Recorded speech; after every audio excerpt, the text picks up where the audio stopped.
this done. He sucks so, he's so incredibly boring. Before we get started, does anyone want to get out?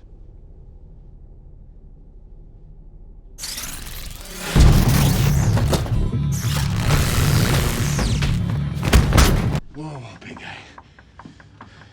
I just want you to know, Cat. It's impersonal!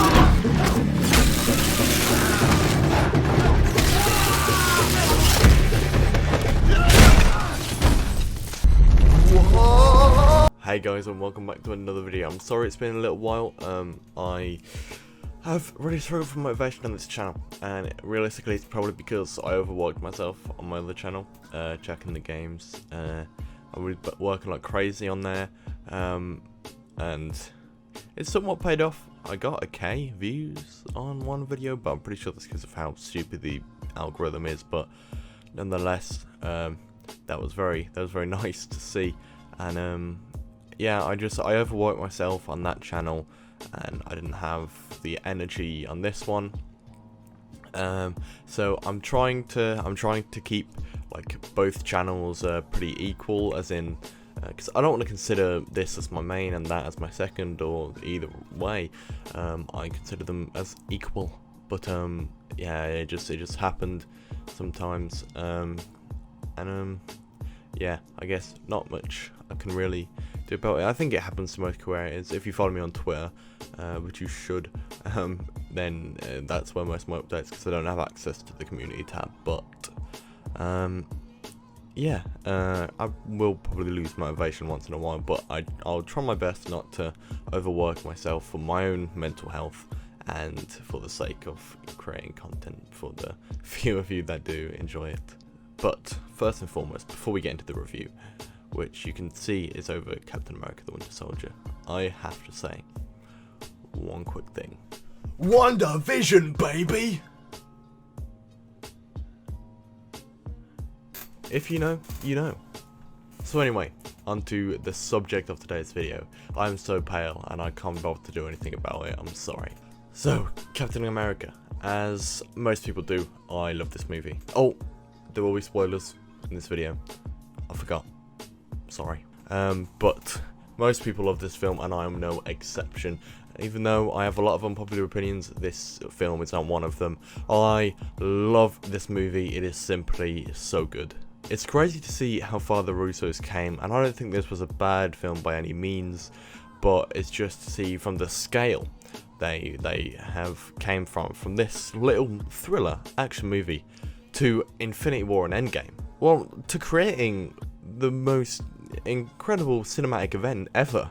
And they started off in this film, and they started off really well. From Cap's first movie and the Avengers, I didn't dislike him. He was likable. Chris Evans made me like him, but he was just kind of goofy. You know, but then this film came around, and this made him, he was a badass. He was no longer the goofy Star and Stripes man. He was taking ass and kicking names and doing everything that any superhero should do. He is so fucking cool in this movie, and it's just a really good film, and Cap is one of the best parts about it. Characters all round are great, really. Steve is the only one we get a deep look into, and it's primarily around his views on modern times, and it's very interesting because it looks at what he thinks is right and what Fury thinks is right, and SHIELD and everything, and the different methods and how you should go about these things. At least that's what I got out of the film. If you got something else out of it, that's totally fine.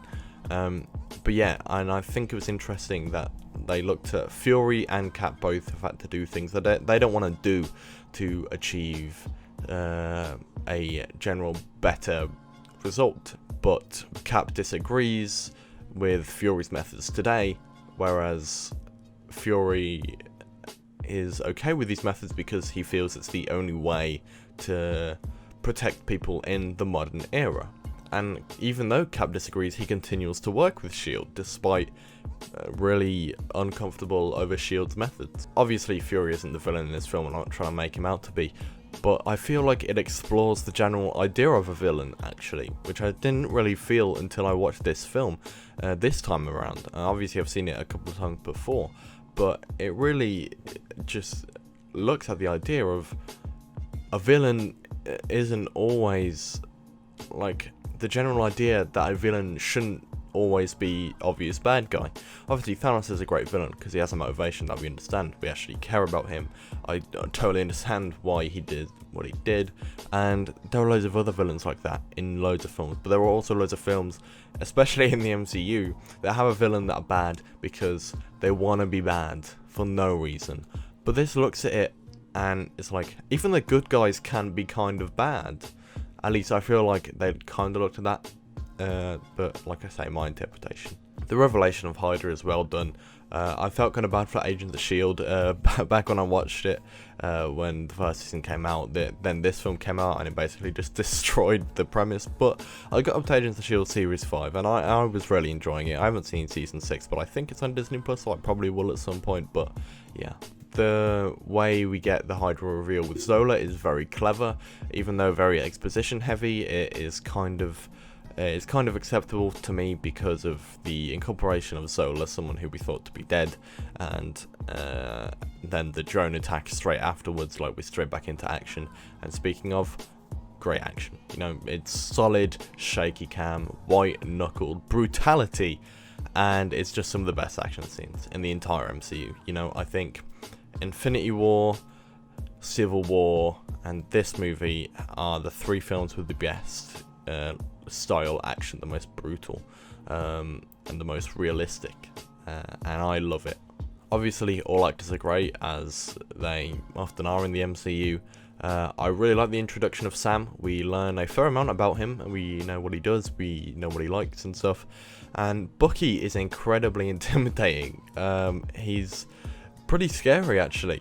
You know, the music that accompanies him in his first appearance, it's pretty spine-chilling, but he's so well acted. The final act is fun, but some of my problems lay within that final act. The idea of the 3 chips thing, like, it felt like a very quick idea. It felt like they're not sure. They felt like they built up all the way to the helicopters getting into the air, but then they were like, oh, I don't know how to get them back down. So they came up with this quick idea, and to me, it's kind of anticlimactic. But that being said, the ending is still great because of the emotional climax between Steve and Bucky, where Bucky is just absolutely pounding on Steve.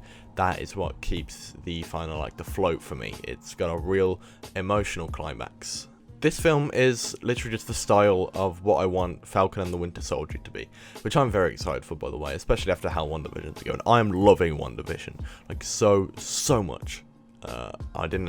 It was the one I was most excited for, probably because it seemed like it was going to be the newest, freshest thing out of all the shows coming, and it has been exactly that. I haven't loved all of it, but as a whole I am loving it. But as I was saying, not a perfect film for me. As I briefly mentioned, some exposition heavy parts. Fury's iconic line is ruined. Last time I trusted someone, I lost an eye. Oh, motherfucker! By Captain Marvel. You trash movie. Remove it from the MCU. Give Brie Larson a good movie. Please.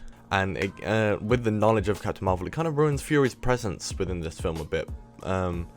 And Fury's car chase, the way he escaped, it's kind of bullshit, you know, just doesn't really make sense. I think you need a lightsaber for that. I'm pretty sure I saw an edit of that somewhere, but yeah, I don't really know how he got away there.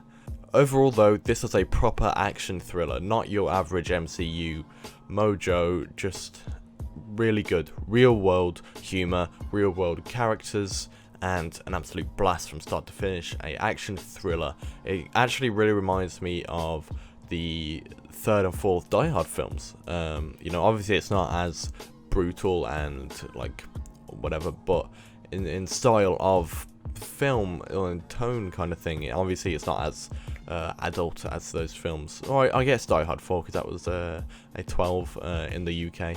And this also made me realise that I'm super excited for Nick Fury to return, because I love him. I love him so much. Samuel L. Jackson is one of my favourite people of all time. I just absolutely love him. As an actor, he's incredibly talented, and just in all the interviews and behind the scenes I see him, he looks like a bunch of fun. And yeah, I want him to come back to his badassery soon in the MCU, which I believe he is in one of the Disney Plus shows, but yeah. With all of that said, you can probably imagine that I give The Winter Soldier an 8 out of 10. Thank you guys so much for watching. As I said, gonna try and take my time. If I feel the urge to keep making videos, I'm gonna try and fight it, because in the long run it'll probably help. And yeah, this film, really good. Really enjoy it all the time. I have got a Jurassic World video planned. I watched it literally 5 minutes ago. And yeah, I'm very excited for that review. And thinking about some other stuff as well. Hopefully can get it done.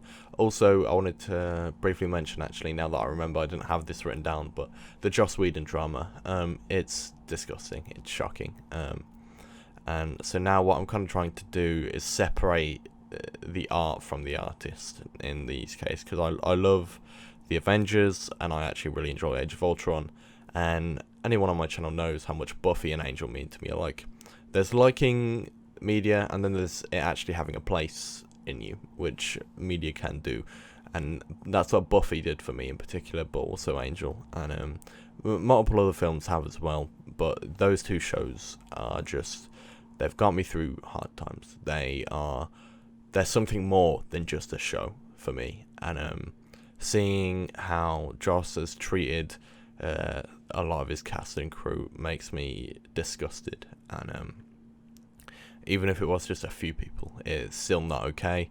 And just because he made one of my favourite pieces of media ever, that doesn't excuse it. It's not okay. I don't know if you read the tweet from Charisma Carpenter, but it's definitely worth taking a look. And most people know about the Ray Fisher drama. Unfortunately, he probably still won't be in The Flash. I wish he would be, but yeah. And I just wanted to mention that, and yeah, just make sure to tweet along with that. I stand with Ray Fisher. I stand with Charisma Carpenter. I think it's a very good thing to do. But obviously, I don't want to keep this channel too feeling down. So with that said, we're going to end the video here. And I hope you did enjoy. It's nice to be sat in front of the camera again, making a video like this. Yesterday I just finished recording my final Resident Evil video on the other channel, which you should go and check out, which will be on the end screen. Thank you guys so much, and I hope you enjoyed. Let me know what you think of the second Captain America flick in the comment section below, and I'll catch you in the next one. Take care.